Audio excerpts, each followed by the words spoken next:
gonna start recording here. Okay, no, you're good. I use that word about 40 times a day.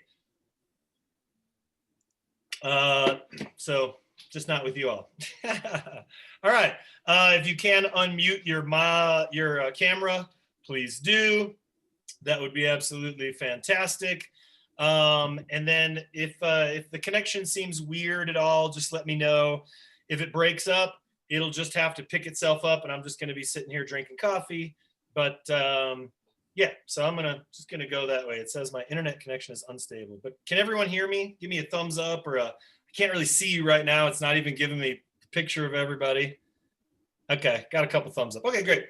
Well, let me just start right in. First of all, okay, awesome. These thumbs up just start to appear. Any questions that you have, please, for me regarding the class before I start lecturing again?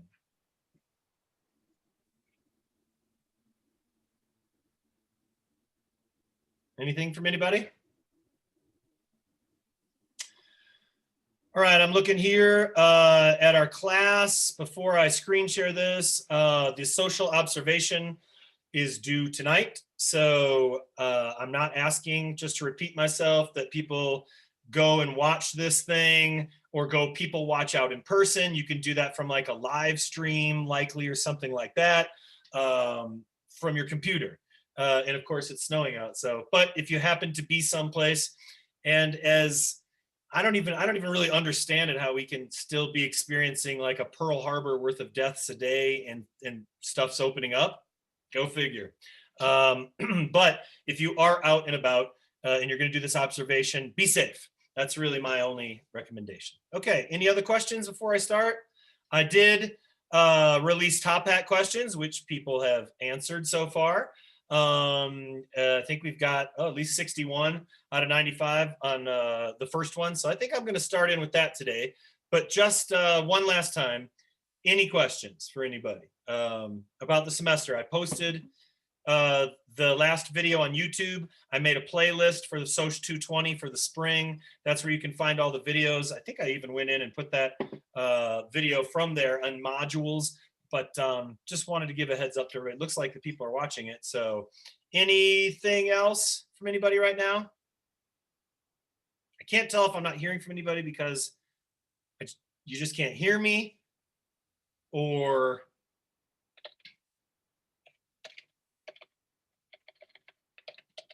if it's just I can hear you. Okay, great. Sorry. Like my computer keeps telling me like, whoa, can't handle this. And I can't see anybody's face whatsoever this time. So I'm just going to start right in. Anyway. All right. Wow. So something released within the last 24 hours, and I can't remember the name of the report, but it was looking at how much ice has melted and what that looks like. So when I find a link to that, but I was just listening to a podcast this morning about it, since the 1990s, what our ice shelves melting really represents as far as space and size and how much fresh water that could have been. And now the report is, kind of continued with, now we're in sort of a dire area, but we know that already. But anything interesting, scientific related to the environment, if I can find it, or even political or social, I will try and sort of pass on to you folks as well. All right, let's look at the first question. And if I rolled over here, and I'll screen share in a minute, but what can we sacrifice individually to make a positive impact on the environment? And I guess, we'll talk about this in a minute, but just as straight up as it gets, what can we sacrifice that would make a positive impact? 71 answers. Let's start to read them. Plastic bags, 6, meat, 4, plastic, single-use plastics, eating meat, and animal products. All right, so our first almost 20 responses right there having to do with plastic and that. What can we sacrifice individually? Money. Be willing to engage in more sustainable lifestyles. The wants in life. Stay focused on whether something is really a necessity. Recycle more. Lower meat intake.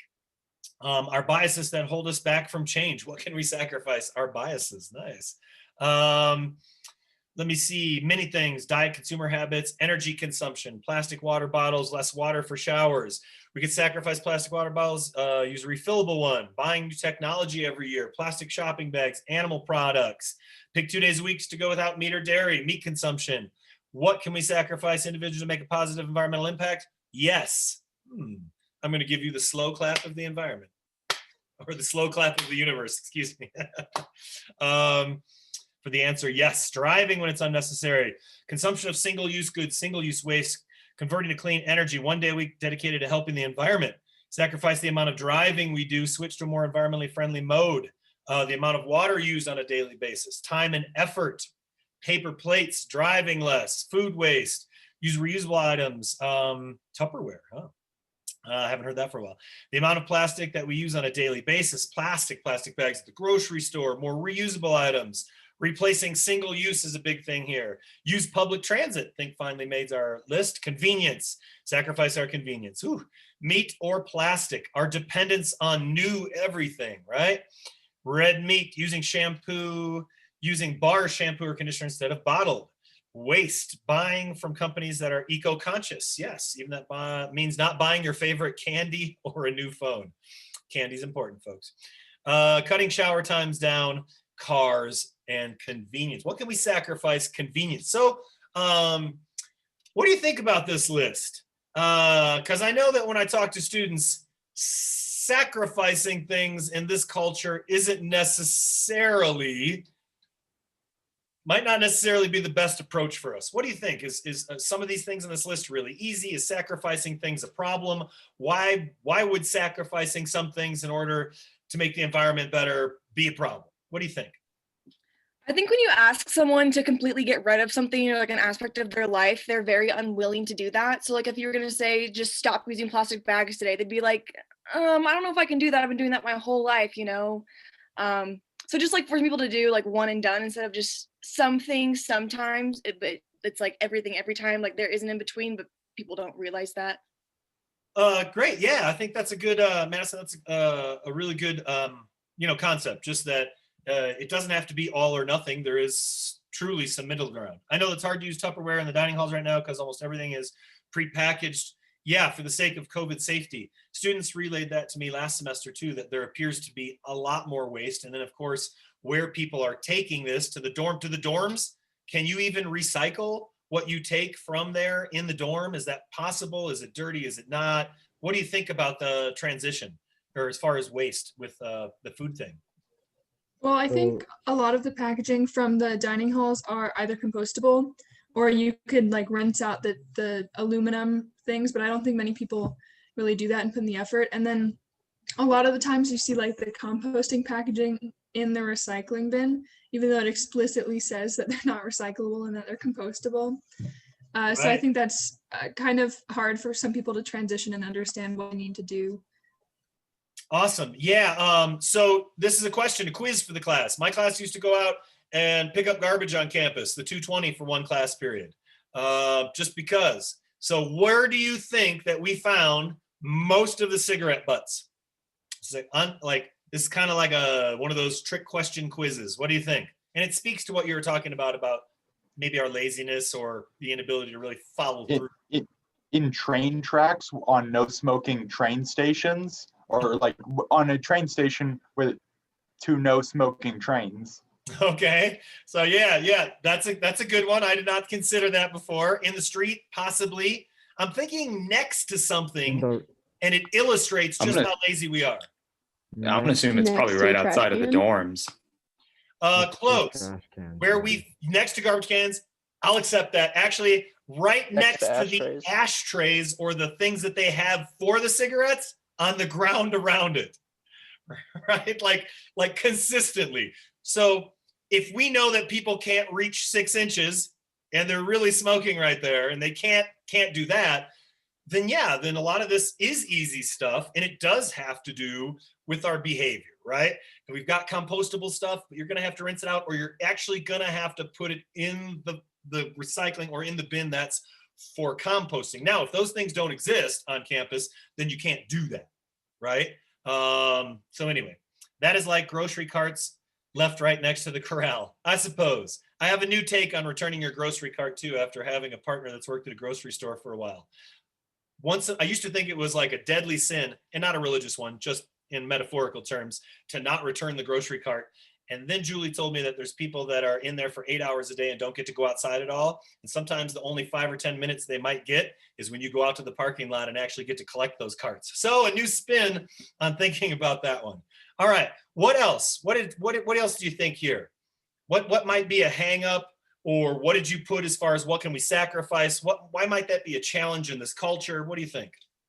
I know a lot of people still think that their like individual actions don't really matter, and then they kind of brush it off like, oh, if I compost this one thing or like recycle, it's not really going to do anything, you know, like and I know a lot of people have that attitude, when in reality, you know, if then that still propagates that idea that everybody thinks that they're not going to do anything, so then they don't, and then nothing gets done. So I know a lot of people like that, that I've talked to. It's just kind of sad. Yeah, and we talked about that this semester earlier. So we know that in this class, we, at least most of us, feel that it is possible or maybe possible in our lifetime to deal with this. But in some ways, maybe it's like, maybe, yeah, there's the cultural notion, I can't possibly make an impact as an individual. But of course, we know that's a fallacy, right? But still, if people are thinking in those terms, then it manifests as real trash or real garbage, or not doing even the easy things. Other thoughts about this one? The idea of sacrificing for the environment? It might Don't buy not be. fast fashion. Oh, Don't yeah. buy fast fashion. Just go secondhand shopping. Okay. It's pretty easy. And you Yeah. can find cool stuff. Yeah, It's yeah. cheap. My dad never And- understood that. My mom wondered why I did all Salvation Army shopping and thrift store shopping. And then when I went to college, my dad started doing it and was like, you know, you could find a pair of pants for $1. And I was like, I know that. What else? What was somebody else going to say something on here? Noah, were you going to say something? I was saying, like lots of changes to like your personal life and like what you buy could be just financially based. So like you can't make the switch because it would lead to like less affordable items or. Yeah. Good. Economic constraints. Look, and that's a reality for everybody trying to survive. Not everybody is, and I guess I use this as an example, right? Because my partner is like stood by like buying Patagonia clothes forever and ever and ever. And she'll have a pair of pants from like 10 years ago that the zipper goes bad on, and she'll return them, and Patagonia will replace it. It doesn't matter how much longer that is, they'll do it. New coat, you name it, fix the zipper, replace it, everything for free. But like you're saying, a Patagonia jacket or a Patagonia pair of pants might be $80, where another one from Walmart or someplace else might be $20. I mean, when it comes to food, that's gone right away. I could see that. When it comes to a pair of pants, oftentimes are a better quality item. They last longer, right? Or there's something to cover it. That doesn't mean you have that money in that moment necessarily to buy that. Good. A lot of people don't like thinking about giving up something they've done their whole lives, so they keep doing what they've always been doing. Sure. And I mean, how easy is it or not? Or how, I guess I'll leave this, I'll drop this here. Maybe somebody answers and then I'll start lecturing again. But I mean, in this culture, do we like the notion? Are we favorable to the notion of giving something up? Is that even a good approach to get people to be more sustainable or environmentally friendly in our culture?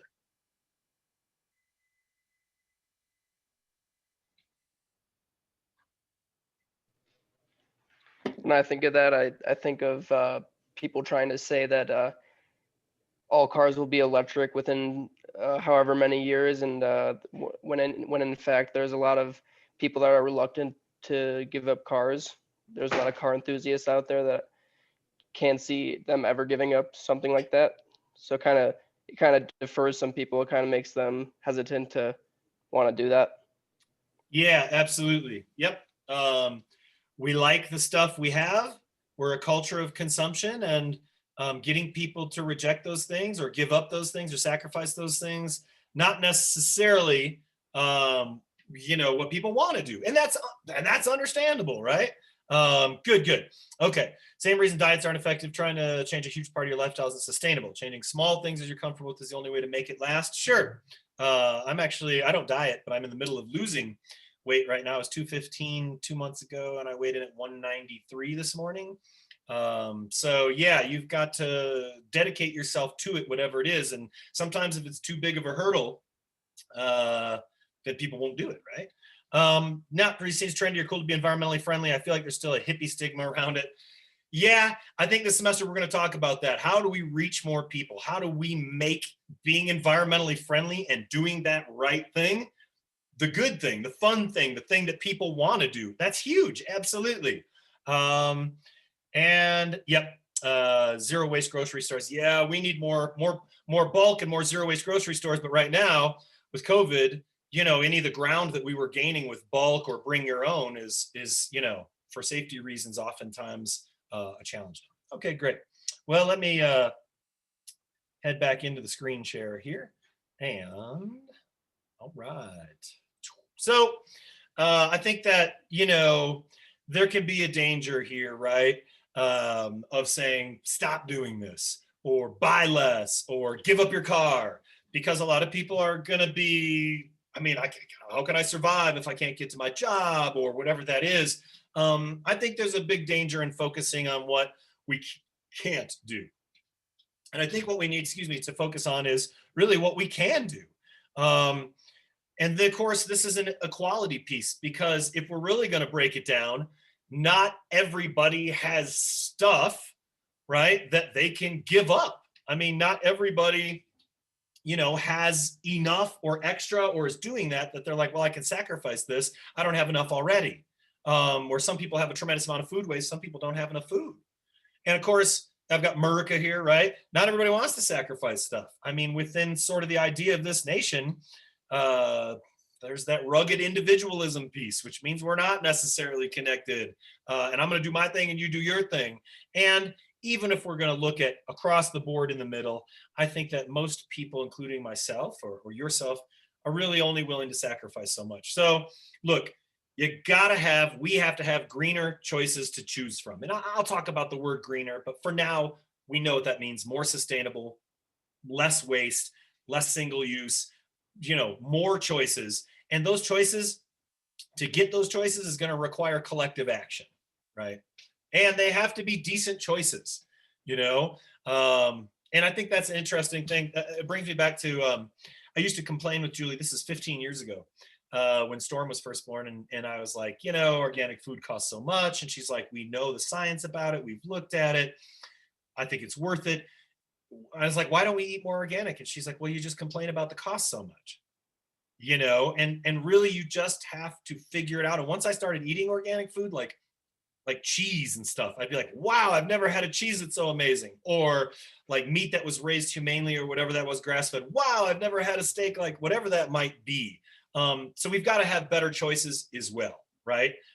If we're going to do that. And I think that a lot of those better choices, buying that more expensive pair of pants, buying a vehicle that's better, or a bike or something that's an alternative, a lot of those times that turns out to be something that then changes your life forever. And people are like, wow, I would never go back to whatever that was. And sometimes that's environmental responsibility, and sometimes that's just preference. You discovered something new because you gave it a chance. Turns out it's better for the environment and you like it better. Anyway, as we look at environmental problems, I think that we understand that experts can tell us what's wrong, right? Expert can tell us what's wrong, right? Wrong, no, right. And the same folks, though, can't always tell us like why we got ourselves into this mess and how we might be able to get ourselves out. So this is another reason that we combine the social sciences here with environmental sociology, or that's why we have an environmental sociology instead of just a environmental sciences class. And that's because the social sciences give us a working knowledge of political, cultural, social, and economic variables. And although I'm the first person, and I've already said it, to say issues around the environment shouldn't be politicized, that's ridiculous. We all need a healthy environment to survive. That doesn't stop human beings from doing just that, right?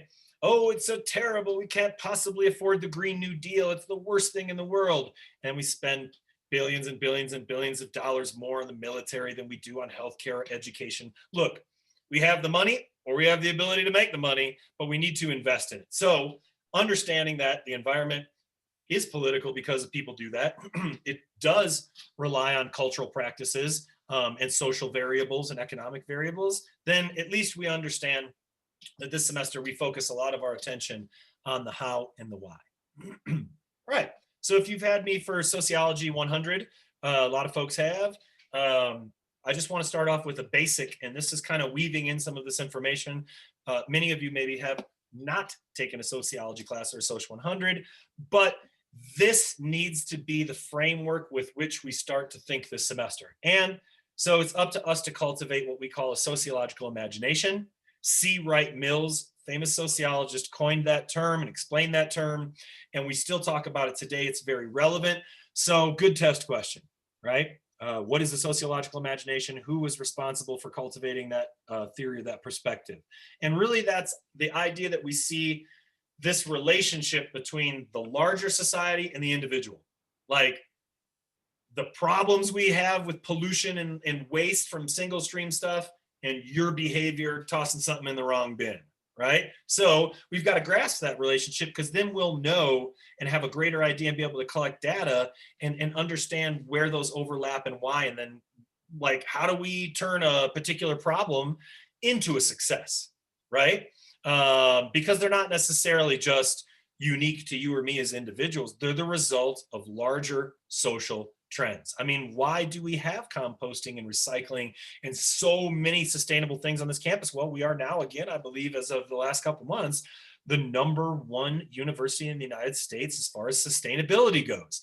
Well, you can't just do that on your campus without looking at the big public issues. What are the personal problems or issues here for students on campus, then our campus, then our city, and of course, then those are transformed into bigger pictures. So you are going to be able to cultivate a lot of power by understanding that this sociological imagination helps you comprehend your society and how it impacts your own lives. Like I'm an only child born in, I'm a Leo, only child, super independent, and I like to think that I'm totally unique and all the decisions I make are totally just me, but that's not true.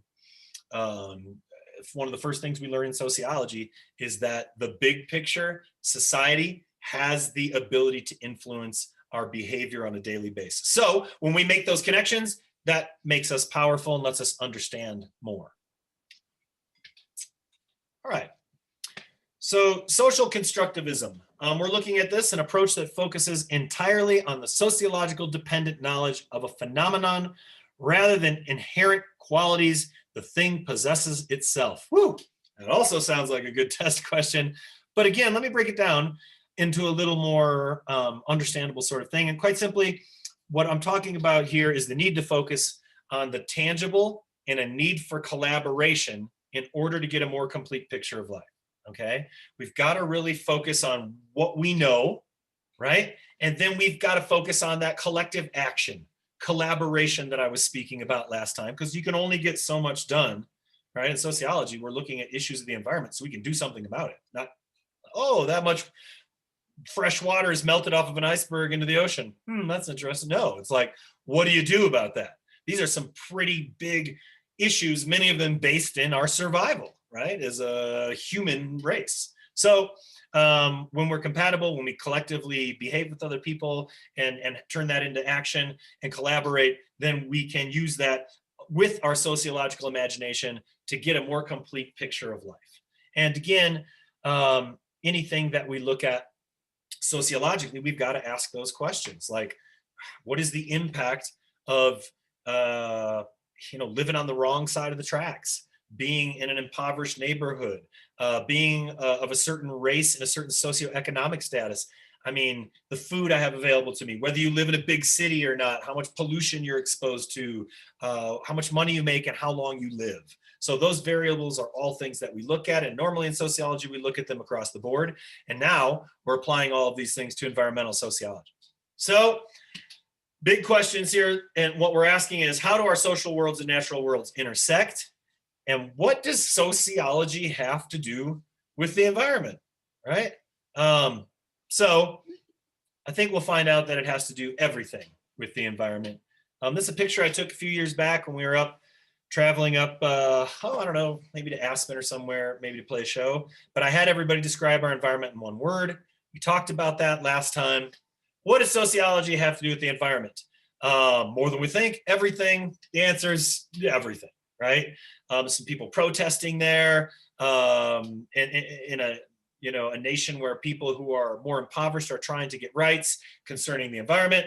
And then here is the back area of some very well-to-do homes that also experience like a sewage backup and a flood, and then they have to deal with that. So really, look, there's probably not an environmental problem that doesn't touch human society, even like how remote you are, how impoverished you are, or even for people that are plentiful and well-to-do. Now, people with money and people with more resources and people with more access and power and dominant culture in our society, they have the ability to resist the externalities of climate change much more easily than their counterparts who are lower on the socioeconomic ladder, are more impoverished, are living more remotely, people of color, you name it. And we'll talk about that this semester. So all environmental controversies are a result of social action and none can be resolved. And look, this is a largely human-induced problem. We are responsible. So I know that we create socially these needs to take social action, and it's going to take us resolving these issues with social action. So I know sometimes people think of terms WWJD, what would Jason Downing do? But I'm asking you, WWHD, what will humans do? Because although we're not by any stretch of the imagination in panic mode this semester, we're in solution mode. We know that there are a lot of challenges that are facing us, And I think it doesn't have to necessarily be the choice between some apocalyptic nuclear future filled with garbage and pigs running things like an animal farm, or a clean, pristine earth. But I think that as human beings, we can find a way that honors and respects people that are going to come after us while being responsible and meeting our needs in the present. And that's our challenge, really. Okay. All right. I already did that sociological piece back there, the C. Wright Mills piece. Sorry for that repeat slide. Social world. So this is operational space for the social sciences. It's out of the textbook. And, if we want to understand these problems with obviously the idea in mind that we're going to devise solutions, we've got to understand how these realms interact with each other, right? And not only interact with each other, but we've got our social world and our material world. Right? And then we've got this operational space where they interact. And we also have to understand that, our material world shapes us. Like I said before, and I'll explain it more, but we are a culture of consumption, meaning that as a culture in the United States, we consume so much more food and paper and steel and raw resources than the rest of the world, that these things shape us. These things, we interact with our material world. The things that we buy, the things that we purchase, where we live, our cars, our computers, our clothes, all of these things shape us in that material world and then become part of our social world. So how do they interact? And maybe one of the things that we're talking about here, or that was mentioned earlier in class, is like buying secondhand clothes, instead of fashion that's like new all the time or something like that. All right. Inertia. You lose. I like to think of that this guy was biking by trying to impress those people, and just that was it. He like hit a rock or something like that. And inertia is a big deal. We can talk about inertia in regards to sociology with something like racism. Okay. So if you've got hundreds of years of racism and inequality built into your institutions, that is going to keep going until you meet that with a equal or greater force, right? That's just basic science. If you can't slow a thing down unless you apply equal or greater energy or force, and so it keeps going. We also find that there's a lot of sociological momentum. Inertia, sort of another word for momentum, right? And so when we talk about this, not only does something have sociological momentum, people have used it, we are used to it. I mean, think about it when cell phones first came out, and I've got some pictures here we'll look at and talk about, but they were these big giant things that you strapped to you and they had a big pack. And really the only people that had a cell phone or a beeper were rich folks or drug dealers, right? Like that was the perception of that technology when it's new. Now, I don't even know how many folks could wouldn't get actual withdrawal symptoms, higher blood pressure rates, like measurable, calculatable, medical kinds of things, if they didn't have their phone for 24 hours. So it's that way with a lot of things. I got this picture of this old car, and it doesn't have to be just past things. We can get that same technological momentum with something like mass transit, light rail, which we are decades behind here in Colorado and have a really easy corridor to be able to do that through the length of the state, right? So social structures are social, economic, political, legal, technological things. They all gather momentum, right, as time and context changes. And when something is first like introduced, that's when we have the greatest control over it. Think about it. When cell phones are first introduced, not that many people have them. They're not relying on them every single day. They're not doing their banking, their school, their life, their relationships. They're just not relying on them. So it's easier to change the trajectory or the path of something. And I think that that's true with fuel. Okay, so let me look at this. I mentioned in the chat. Okay, sorry, just reading one of these comments. Okay, so let's look at something since I'm sharing it here. And let's go, can I put this bar down a little bit? Yep, I'm gonna shrink that. Oh, sorry, shrink that. I'm gonna add another one, I'm gonna go Google. Oopsie, oh my gosh, Google. Okay, and we're gonna go fuel, okay? And let's go images, and I will screen share here. All right, so this is an example of technological momentum or sociological momentum. All right, I typed in fuel. Now, mind you, I did this with my I did this with my Soc 100 students and years ago, and I typed in during class live schoolboy or schoolgirl. And let me tell you something you should not type in 8 years ago in class live, and that would be schoolgirl. The images that came up were like, whoa, but it shows us kind of the momentum of what our society's thinking, as weird as that is. So let me do this really quick. I'm going to screen share it. We're going to grow here. And look at this. I mean, fuel. All right. I'm hoping to see a windmill. No. Oil, gas, oil. There's a plane, oil. Oh, renewable energy from cow poop. There's one thing. They got gas, oil, gas, fuel injecting fluid, fuel, gas, fuel. I mean, there's not this. Hold on. I'm still scrolling. All right. Right. I mean, what I'm talking about here is in the year 2020, if you type in fuel, we still have the momentum of seeing things in one way, right? And that is mostly in terms of gas or oil. So that's what we're trying to like change the momentum of. And it seems odd to me. I haven't done this since last semester, but it seems odd to me that when you type in fuel, there's not a solar panel in there anywhere for pages and pages. There's not like a windmill. There was some cow poop or an animated cow. That's about it. So that's what I mean. When I talk about sociological momentum, what that really looks like, and how that impacts us, that's what I'm talking about. We get something in our mind. That's the way that we do it. And if that momentum, if we could apply it to something like cars. Well, we have to drive. We have to drive. That's my choice. Is that really your choice? Or is that society make that choice look good to you? Do we make that choice attractive? Do we give subsidies for people who drive cars? Anyway, so that's what we're looking at here. And I think it's really easy to see with the momentum piece when you Google something like fuel. So, all right, cultural images, concerns, and momentum.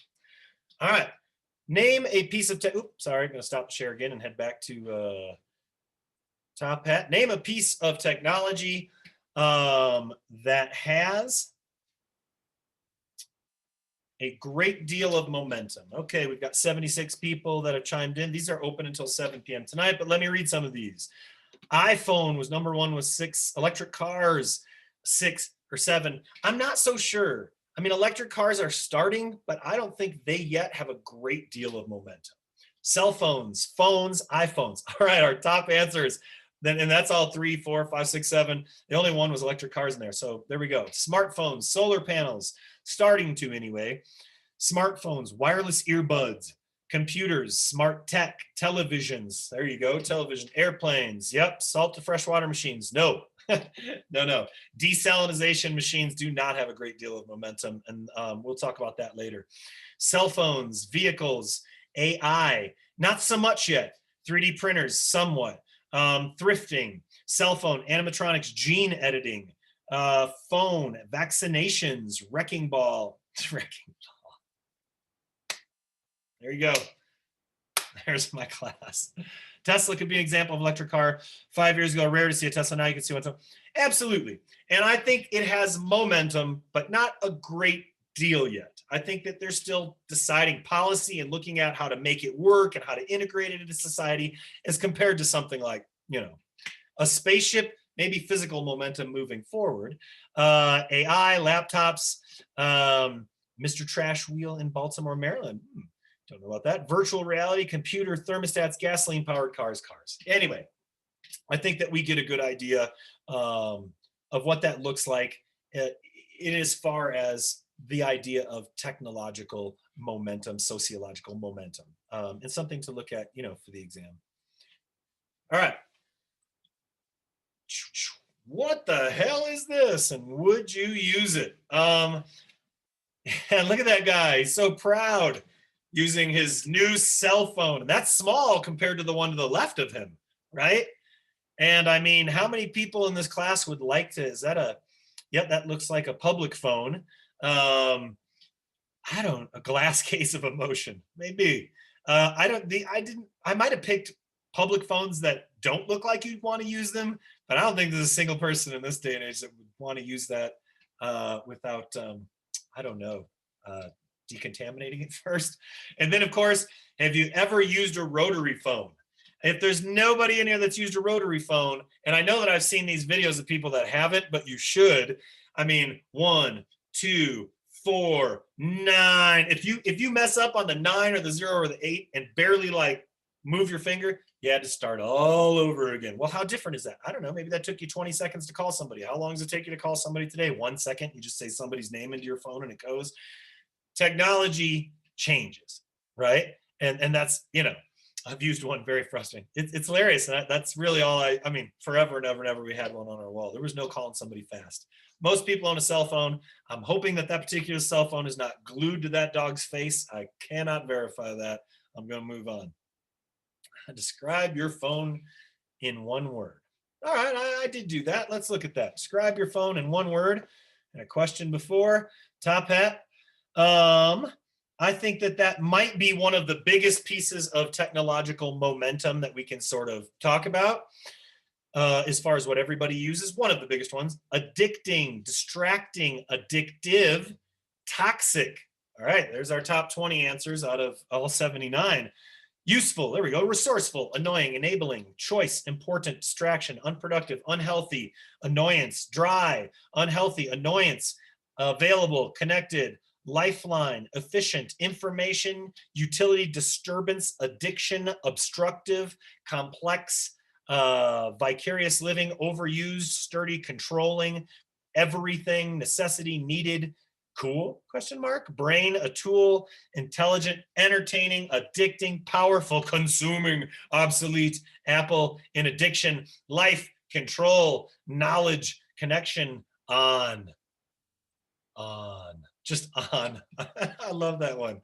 All right, so it's really kind of interesting. Describe your phone in one word. This technology is so important to us, but why don't you make some observations on our list? Make a sociological observation. We're within the first week of class here. I know you're not professional sociologists yet, but what do you think about that list?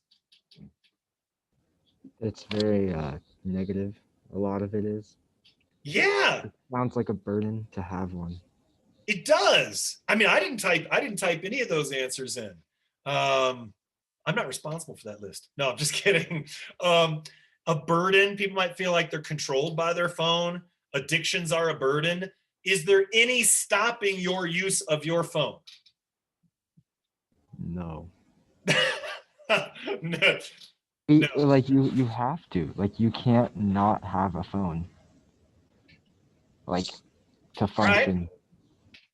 So who The else? only time I can go extended period of time without looking at or touching my phone is when I'm hiking or camping and don't have service.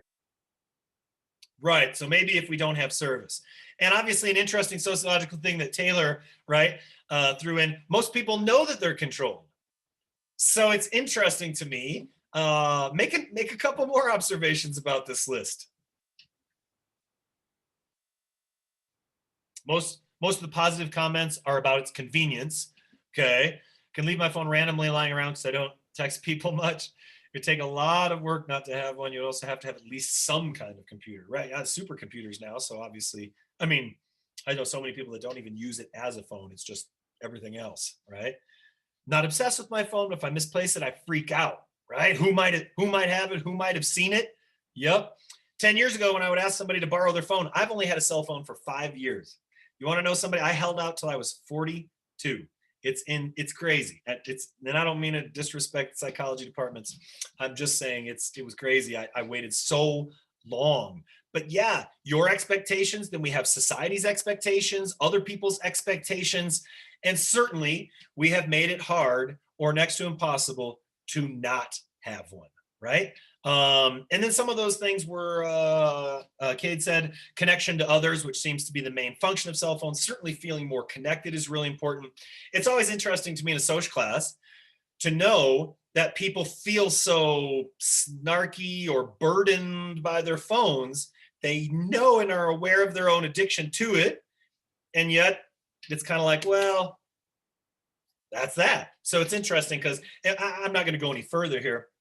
But then that's like, what attempts have you made to not let that control you or da-da-da-da-da. But it's just a really good example of technological momentum. Because when I was a kid, it didn't exist. When I was in college, it didn't exist. You went to a concert and 50,000 people, you found people in the parking lot in 10 or 15 minutes anyway, without like triangulating your location.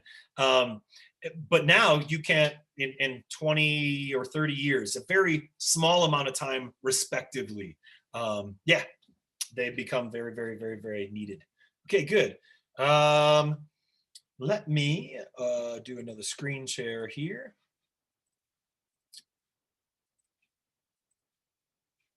All right. All right. What percentage of your trips are made by bike? Let's just look at the Netherlands and the United States, right? In Netherlands, 27% of all trips are made by bike. In the United States, 1%. Now, why do you think that is? What do you think? I think there's a lot of reasons here. And it's not just because we're lazy. So something I would actually argue is just because compared to the Netherlands, nothing is as close as you would expect. Like Fort Collins is an exception, but if you were to live in like a rural country, you would have to travel roughly 15, 20 miles a day by bike, which is really difficult for a lot of people, especially older people. So it's I don't know a good word for it. I guess it's just difficult to do that unless you live in a city. Geography, right? Yeah. Yeah. Some places, the United States is so big. It's huge. I mean, if you're going from Illinois, where I live, just to Colorado or even Nebraska, you've gone through several countries in Europe, right? Also, we've got cities, roads here. Where is that? I've got to flip back up there. Maryland cities, roads aren't designed to be in the United States to be bike friendly. A lot of open space. Yeah, look, we just oftentimes California by bike is almost a death sentence. Yeah, Chicago is the same way. Absolutely. And my hometown, and I might have mentioned that already, in Freeport, Illinois, it doesn't even have bike lanes yet. And when I go back there in the summer, last couple summers, I haven't even seen any kids biking, to the point where I had to ask my parents, like, our bike was like our main way of getting around, period. You know, like, is that still the same case with kids? Cars are looked at as more efficient. Sure, the way towns and neighborhoods are laid out. Yeah, absolutely. Why else? Do you think Fort is it? Oh, go ahead. Sorry. Oh, that's okay. I think one reason might be because gas prices are significantly higher in the Netherlands than they are here.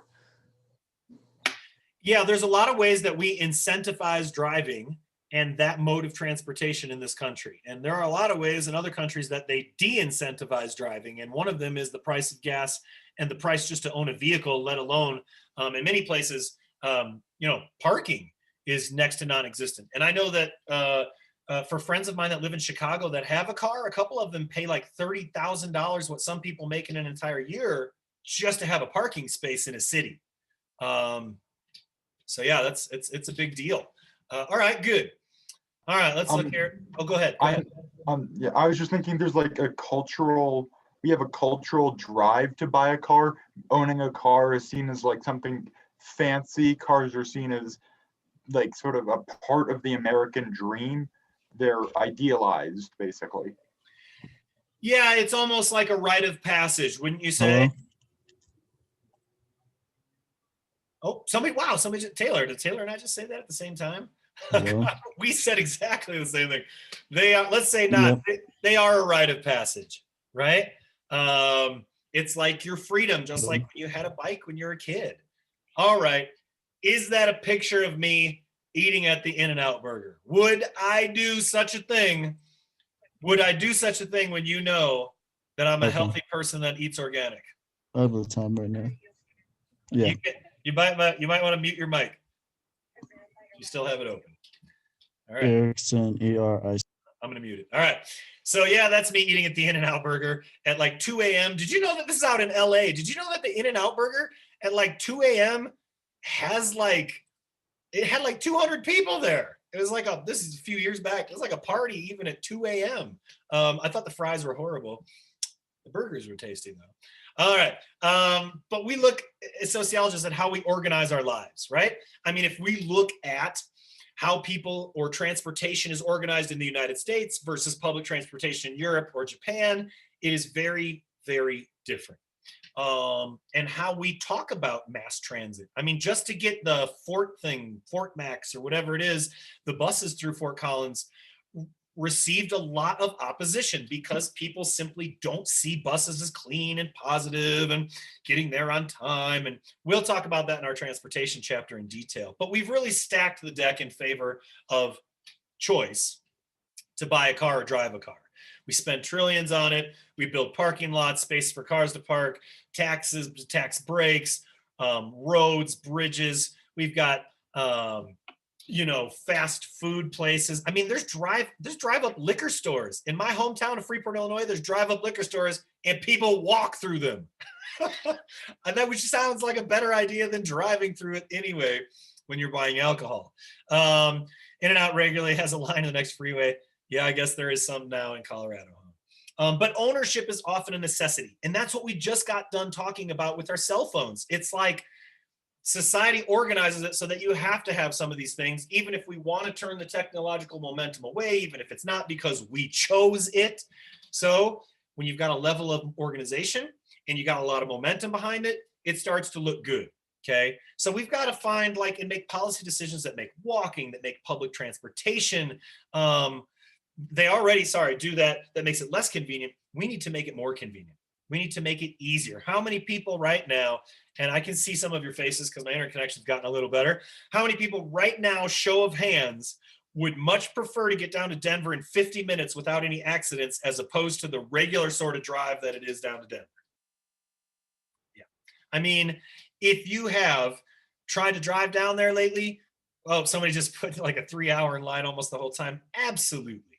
It's dangerous, it's slow, and I would sacrifice my personal vehicle at least that trip to be able to get down there and do what I need to do. But we've got to make that more attractive. We've got to make it as sexy as a car.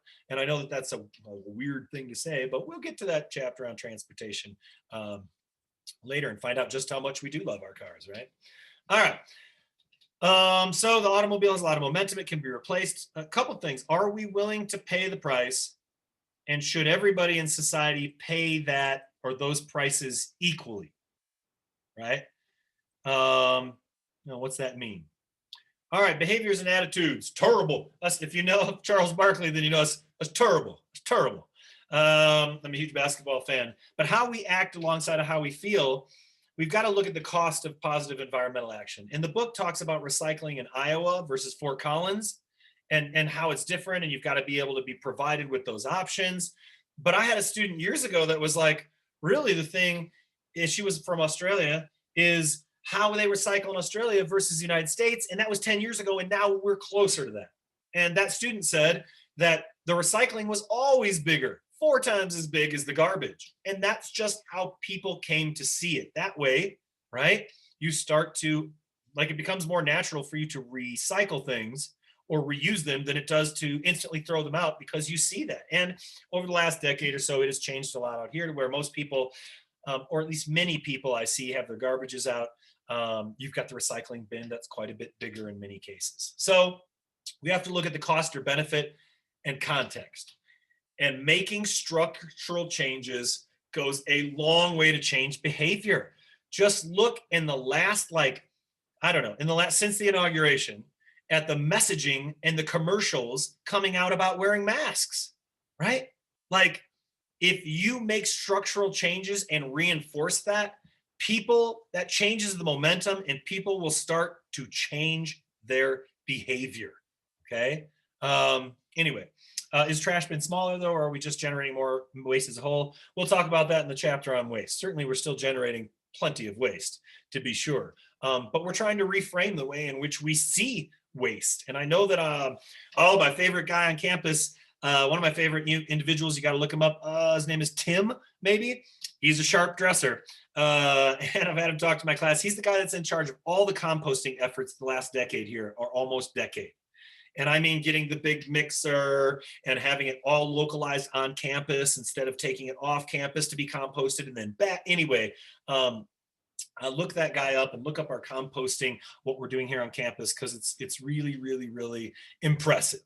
And those are structural changes, the likes of which I'm talking about here. So the right attitude doesn't always help if there's no way to act upon those beliefs. So we've got to make those things possible so that people can act on it. Now, when it comes to the environment, organizational change is a major goal. We've got to incentivize those behaviors that lessen our ecological footprints and disincentivize those that do not. Make it easier to recycle, right? I actually opted for bigger recycling bin. Yep, our zero waste team is incredible. They are. So instead of putting your money where your mouth is, putting your money where your behavior lies is important, right? And when we did mention that last time, and don't underestimate that. Okay, I'll tell the Oprah story. All right, now, years and years and years and years ago, Oprah did a show about that RGBH, the growth hormone in milk. And immediately after that, people were calling their Walmarts and their Sam's Club, and they didn't want to buy that. And they didn't, so much so that they phased that out of Sam's Club and Walmarts, any of the milk with that growth hormone. Now, the meat and dairy producers of America sued Oprah. Who won? Does anybody know? Because they got a lot of money, the meat and dairy producers. What do you think? Meat and dairy for slander or something? That's what they were suing for, but Oprah has more money than just about everybody. So Oprah won. Yes, Oprah.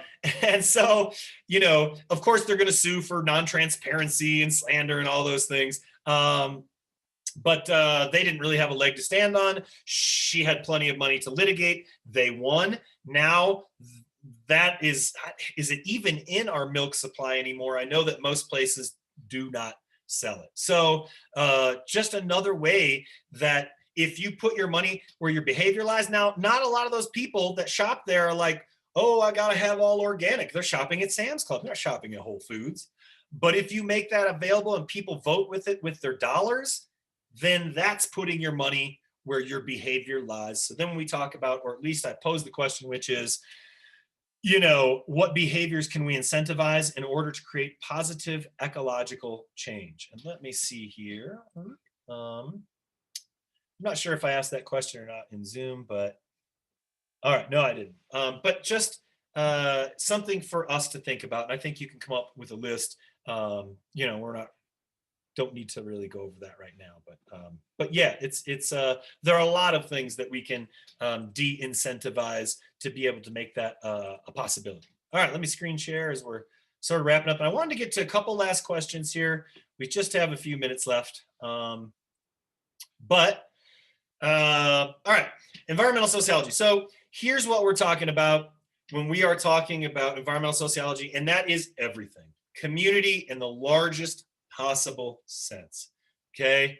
And it's the study of the intersection of our natural world and our human communities that we're looking at.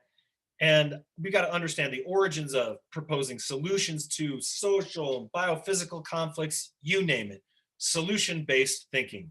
But when I say that we are truly interconnected, right? When I say the largest possible thing, I don't mean like just we're interconnected, bro. Like I said before, yo, it's such a cool thing. I mean, the air that you breathe from Greeley is the air that gets into your lungs. And that is interconnectedness. The water in the ocean from the Fukushima disaster that is ongoing from the radiation is not just their problem. It is now a global problem. So whether we like it or not, we are interconnected. We are a global community. So we're going to look at how consumption, the economy, technology, development, population, and we're going to talk about the health of our bodies and what makes us feel healthy shape our environmental conditions, right? And the first thing that I need to do here is just get rid of this notion of infinite economical growth. And I am not an economist, but I will say this. Many people who are currently would say, and are experts in the field, that the economy stopped growing really in the 80s. You know, we just don't really have an accurate measurement of it now. What do I mean by that? Well, the way that we sort of measure growth in our economy in a very, very, very basic way. I'm not an economist. I already told you that. But you can't just say we sold $2 billion worth of cigarettes and that's our profit.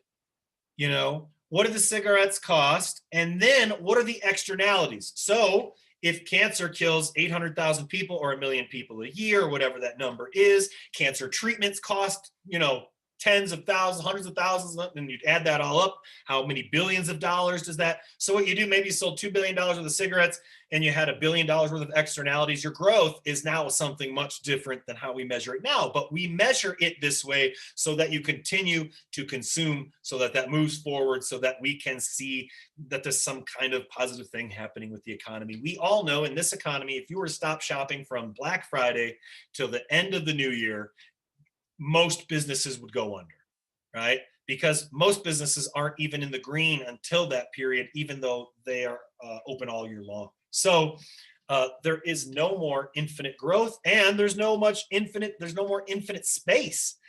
We have as much Earth as possible. Doesn't matter that LV-426, is that the planet in Aliens? Anyway, someday would be a great place to go because they've got water and sunshine, and none of us are going to make it because we're all going to be dead by that time. So don't worry about it. This is what we've got to look at. This is as much Earth as we have, and your consumption shapes that environment and is directly related to it.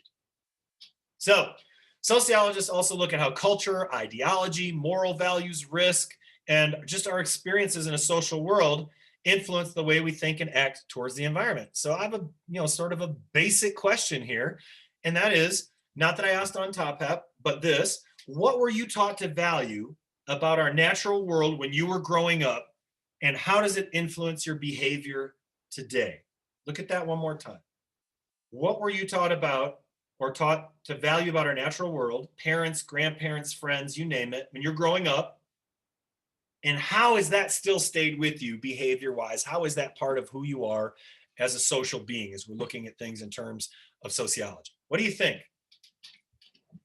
Anybody have an example?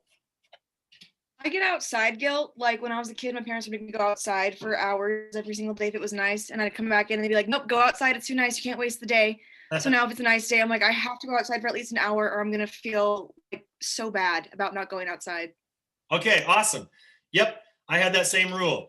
There was no being inside on video games on a Saturday. My dad would actually wake me up early and be like, your mom's on a cleaning rampage. You better get out of the house. He'd actually give me like a chance to get out of the house, but it was outside most of those days, 12, 13, 14, 15 hours a day. So yeah, same thing when I was little.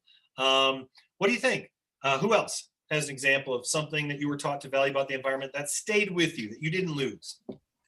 I have an example. So growing up, my whole family was very outdoorsy. Like I'd be 6 months old in the back of a backpack going on hikes with like on my grandpa's back and stuff. And then my grandfather had a place in Dolores, Colorado that we would visit like 4 or 5 times a year. And once we're up there, there was no Wi-Fi at that time.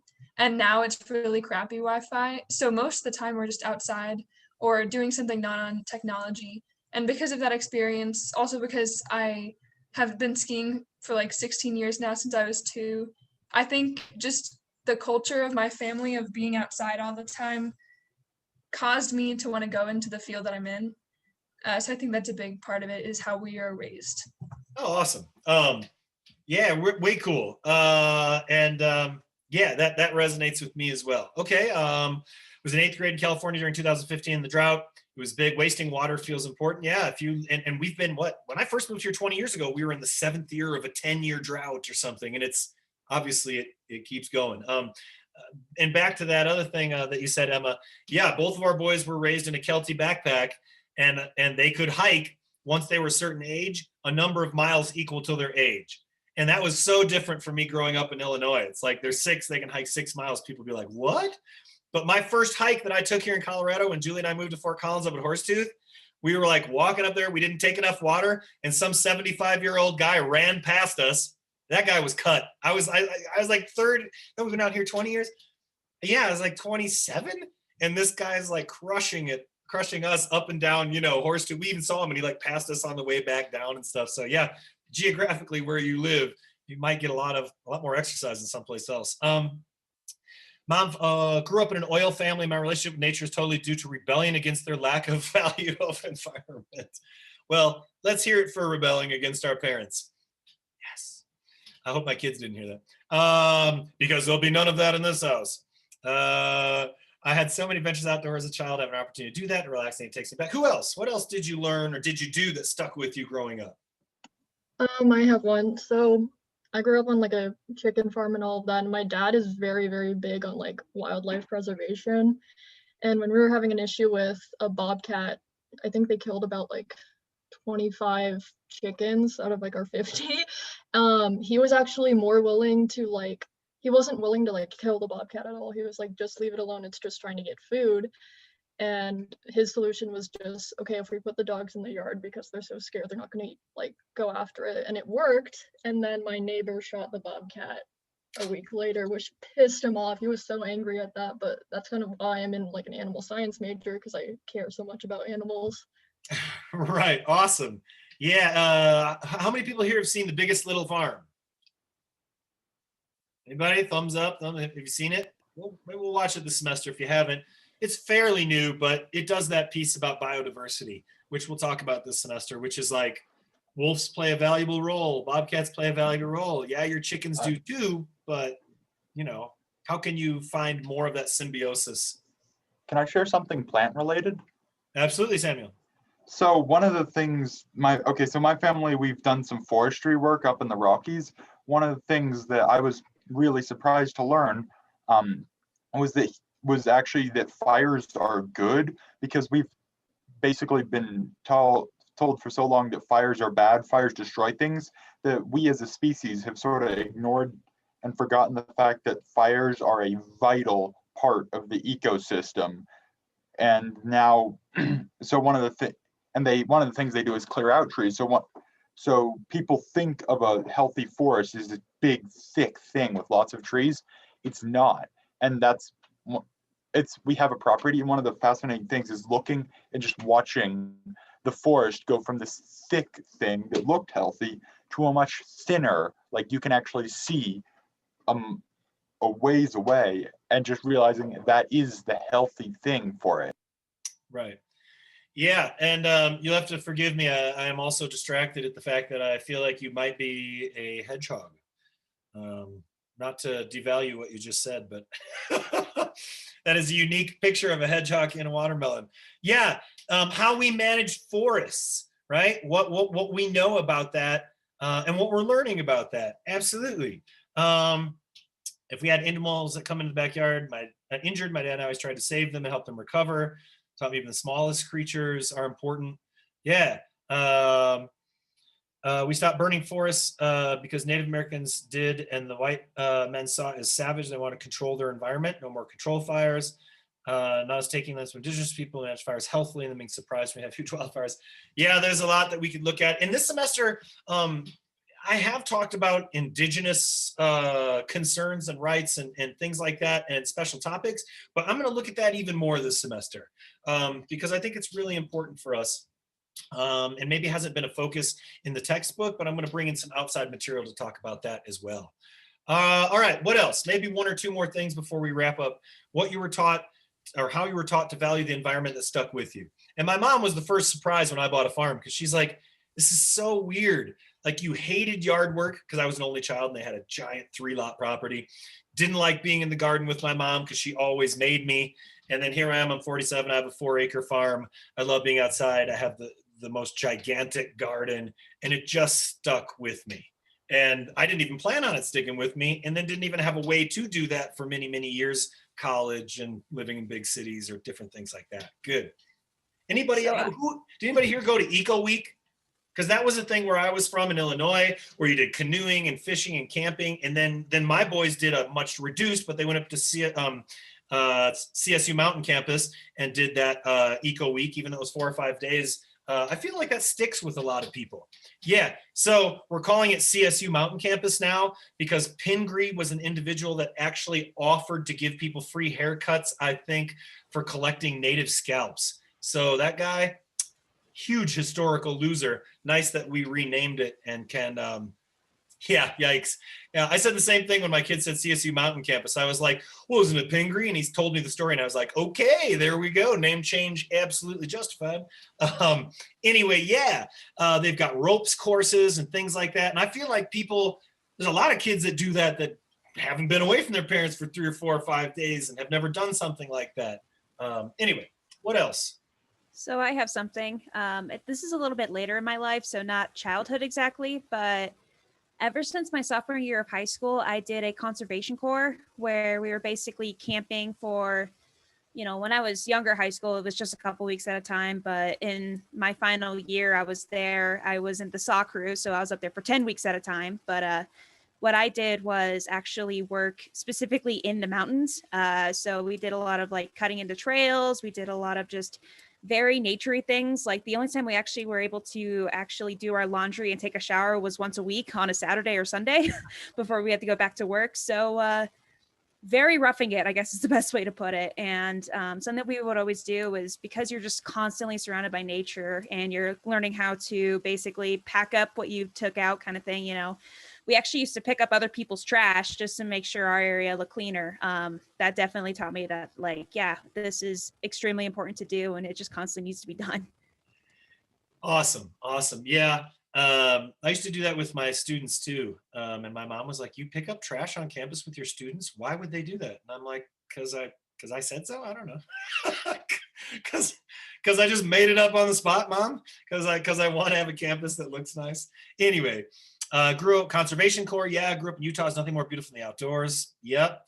So spending time, right? If we're going to look at race relations, intergroup contact is very, very important. The time you spend with people who are different than you, that are diverse. And it really does serve to deprogram racism and offer up sort of cultural contact. Same is true with outside. If you are outside often, growing up in Appalachia or Utah or Colorado, and you're just always outside, it matters. If we don't interact with our natural world very much and we learn not to do that, then we don't miss it very much, right? Anybody else here? One more, Something maybe? that my dad and I have used to do and still do is in areas where there's not allowed to be campfires or there's a lot of damage from campfires, we'll go around and disassemble fire rings and then like fix the vegetation to make it look like there wasn't a fire there so people won't be motivated to continue to have fires in areas where they're not allowed. Cool. Oh, I love that. That's cool. Okay, great. Yeah. Bring backpack, pick up trash. Always do that on my hikes. Working outside with my mom. Grew up in Appalachia. Okay, great. Awesome. Yeah. Cool. Anybody else? Well, to me, I think it's significant when people have a connection. That might be just like sports. Like some people are like skiing people or snowboarding people, and that, that's their connection. Whatever that connection is, it's important that as a factor in how we treat the environment and therefore scientifically and numerically and quantitatively what ends up happening to the environment is very much related to us, our behavior, and our experiences. And therefore, we can impact other people positively by coming up with programs that get people to be in contact with their natural world and really enjoying it and reframing that, right? How they do that. Okay. Is there a reason most people that have spoken learn from their dads, not moms or grandmas? Oh yeah, interesting. Gender roles, yep. This class, oh, good. Our role is to break them. Yep. Yeah, and we talk a lot about that. We talk a lot about gender roles in my Social 100, but we will talk about how we cast nature in a purely or largely feminine role and what that means to the passivity of how we behave with nature and what we decide to do with nature or do not. So yeah. All right. Are there any questions before we call this today and I send you off into the world to be good people and do good things? And I don't know, find a sledding hill somewhere, throw some snowballs at somebody, go outside, collect some snow, put it in a glass, and then add some lemonade to it like my sons have been doing lately. Wait, why do you assume we have time? We're college students. I don't assume you haven't. I would never assume that you have time. I would hope that you would take the time, a mental health break, to get outside and play in the snow. I'm 47. I'm going to go do it. You should too. And I teach 8 There's classes. always time if you ignore yours. Yeah, I'm right with you. I mean, I'm teaching 8 classes this semester. Hedgehog does have a point though. That's for sure. You just got to make the time. Yeah, you do. Absolutely. Yep. All right, so any questions? Tonight's the social observation. That would be the first thing you need to have do, the first sort of gradable thing. You do have Mark Ruffalo behind you. Interesting. Is that the Incredible Hulk? Yeah, that's the Incredible Hulk. I shouldn't ask that question. I know those things. All right, anything else? Anything else? Questions about the class, the pace? Anything? No? All right. Well, everybody, be good people and do good things. And if you have any questions between now and then, I'm not going anywhere today that I know of, except maybe outside and run around in the snow after a while. I will post this to the YouTube channel. Please subscribe to the YouTube channel or do not, but at least you'll be able to find this link. And I know a lot of people were watching it that may have missed it over the last few days because I was looking at, the fact that people had seen it and gotten plays. If you miss class, if you need to redo something, go back and watch it. If you ever need to ask me a question or reach out for a Zoom meeting or anything else, please do. All right. Be good people, do good things. Take care, everybody. Peace. I will see you Thursday. Yep. Thank you. Thank you. Thank you. Take Thank care. you. Thank you.